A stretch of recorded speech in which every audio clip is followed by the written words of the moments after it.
이렇게 합시다. 내이 달빛에 대고 맹세하지. 강화도에 가 있어요. 이번엔 그대가 어디에 있든 내 반드시 그대 만나러 가리다.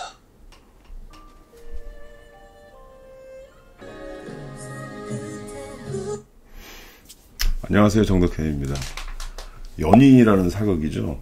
예, 오늘 얘기해볼 사극 드라마인데요. 여러분 이 작품 어떻게 보고 계신가요? 이 대사 지금 기억나시나요? 여기 보면 내 달빛에 대고 맹세하지 이런 표현이 나오잖아요. 되게 이제 뭐 사극 안에 배경 안에서 이런 대사가 나오면 굉장히 뭔가 멋있어요. 그리고 무게감도 굉장히 많이 느껴지고. 근데 이런 게 현대물에서 만약에 이런 대사를 쓴다고 그러면 어떨까요? 어딘가 어색하겠죠. 바로 이 지점이 최근에 이제 많은 드라마 제작하시는 분들이 운명적인 사랑 이야기를 다루는 데 있어서 사극이 훨씬 유리하다라는 표현을 많이 합니다. 그만큼 이제 현대물들은 다 로맨틱 코미디 쪽, 약간 사랑에 대한 이야기들이 좀 가볍게 접근되는 반면에 운명적인 사랑 이야기, 조금 무게감이 있는 이야기들, 이런 것들은 주로 이제 과거를 배경으로 했을 때 훨씬 더 신뢰감을 주고 공감대를 일으킨다는 얘기겠죠. 연인이라는 사극은 사실은 이제 이 제목 자체가 좀 특이한 면이 있습니다. 왜냐하면 사극이라고 하면 대부분 인물을 중심으로 많이 그리는 경우들이 많이 있었거든요. 특히 정통사극 같은 경우는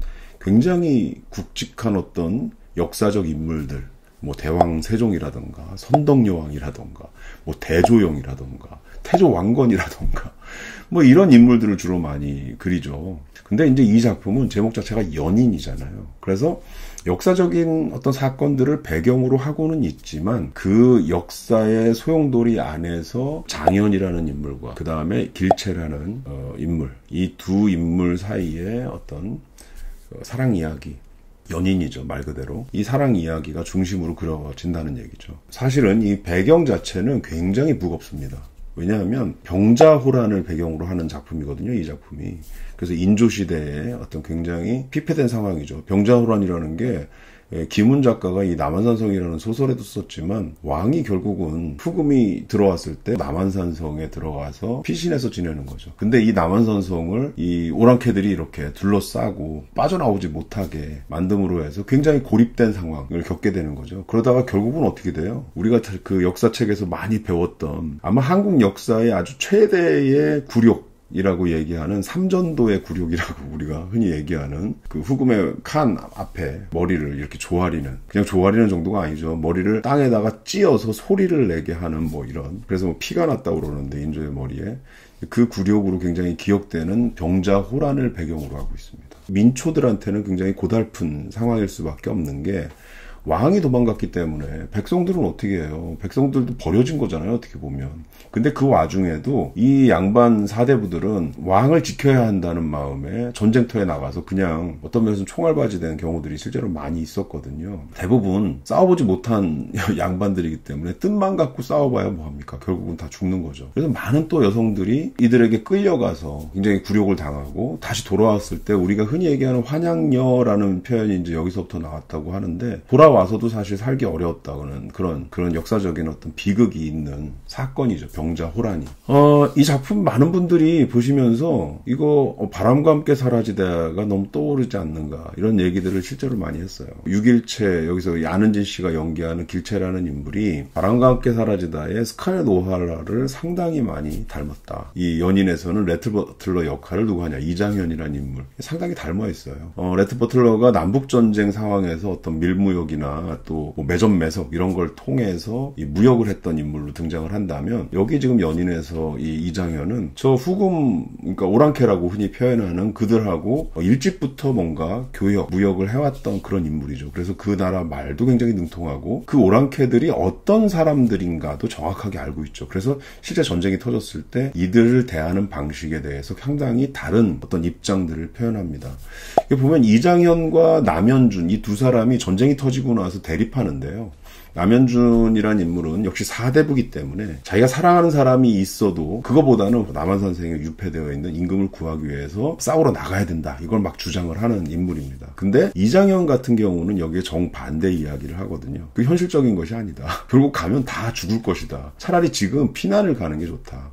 그리고 이제 근본적으로 반대하는 이유는 우리가 왜 백성을 버리고 도망친 임금을 위해서 싸워야 하는가? 뭐 이런 얘기들을 반론으로 제기를 하는 거죠. 뭐 상당히 뭐 설득력 있다고 저는 생각합니다. 이 작품은 결국 이장현이라는 인물이 사실 전쟁에는 별로 관심이 없다가 결국은 길채를 사랑하게 되고 그 사랑하는 여인이 이 피난길에 가면서 굉장히 뭔가 위험에 닥치게 되니까 결국은 이장현이 나서서 그를 구하기 위해서 고군분투하는 이야기. 그러면서 사실은 또 적들과 싸우는 이야기.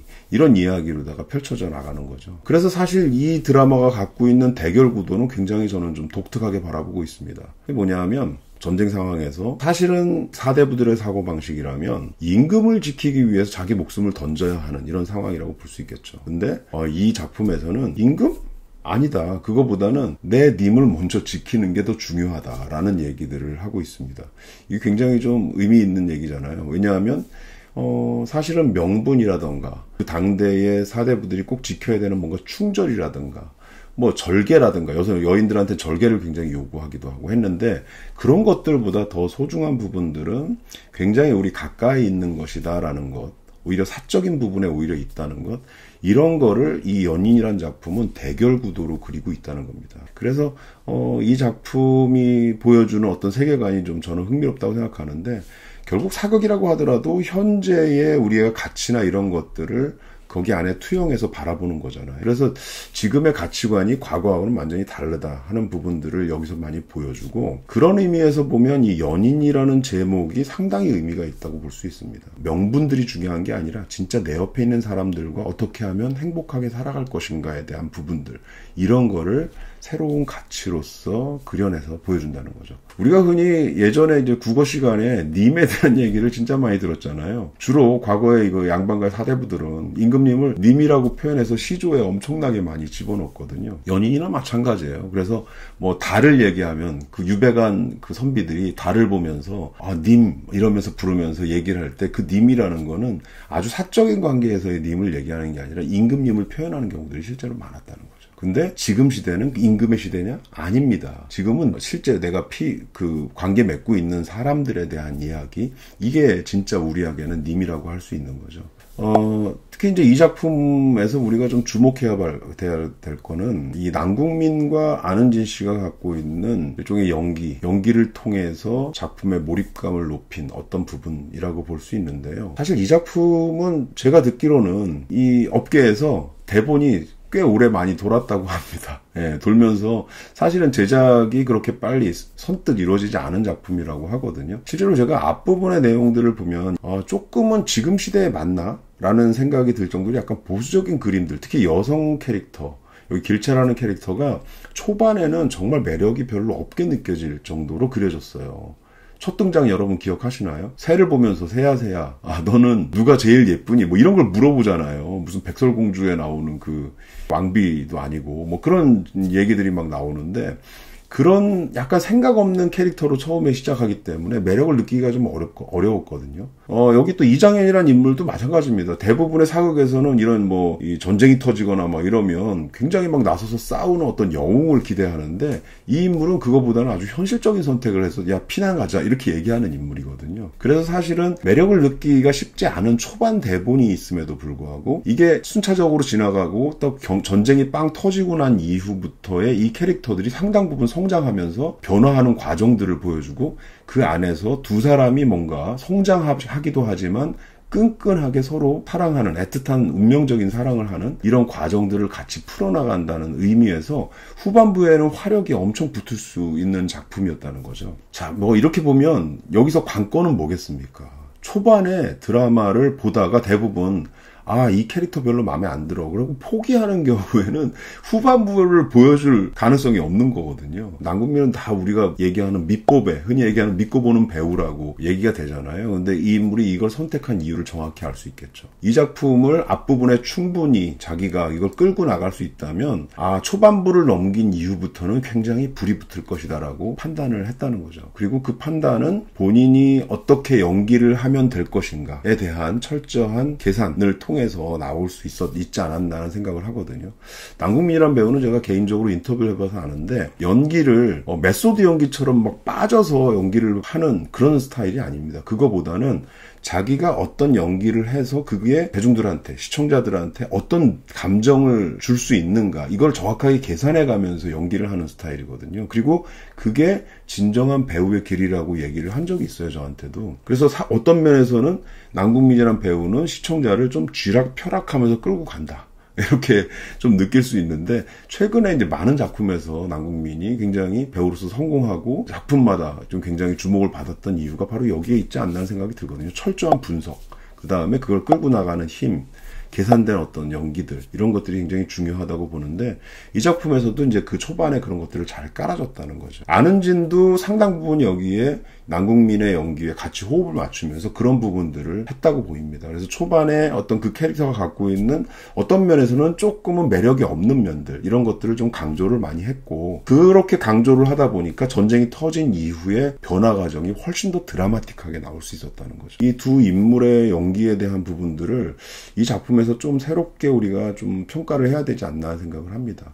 뭐 혹자들은 초반에 나왔던 안은진의 캐릭터의 어떤 모습을 보고 뭐 안은진이 미스캐스팅이다, 뭐 이런 얘기를 한 적도 있는데, 사실 저는 그게 동의하지 않습니다. 그거는 어떤 면에서는 이 작품 전체 흐름 안에서 어떤 계산된 대로 앞부분에 좀 깔아놓은 부분이 분명히 있다, 이렇게 얘기할 수 있을 것 같거든요. 예, 연인이란 작품은 초반에 갖고 있는 아주 평시의 모습들, 이거와 달리 전쟁이 터지고 나서 보여주는 뭔가 이 두 사람의 어떤 성장과 그 다음에 두 사람 관계의 어떤 애틋함의 어떤 강도 같은 것들이 같이 올라가는 이 과정들을 쭉 거치면서 화력이 확 붙는 작품이라고 볼 수 있습니다. 최근에 그렇게 뭔가 사극이 조금 힘이 빠지고, 힘을 넣기 위해서는 역사적 사실들을 도외시하면 안 되는데, 역사적 사실로 들어가면 사실은 좀 재미가 없는 부분들이 있는데, 이 작품은 역사적 사실을 배경으로 하면서 그 안에 아주 사적인 이야기들을 잘 배치함으로 해서 작품이 뭔가 균형감을 갖고 무게감도 어느 정도 있으면서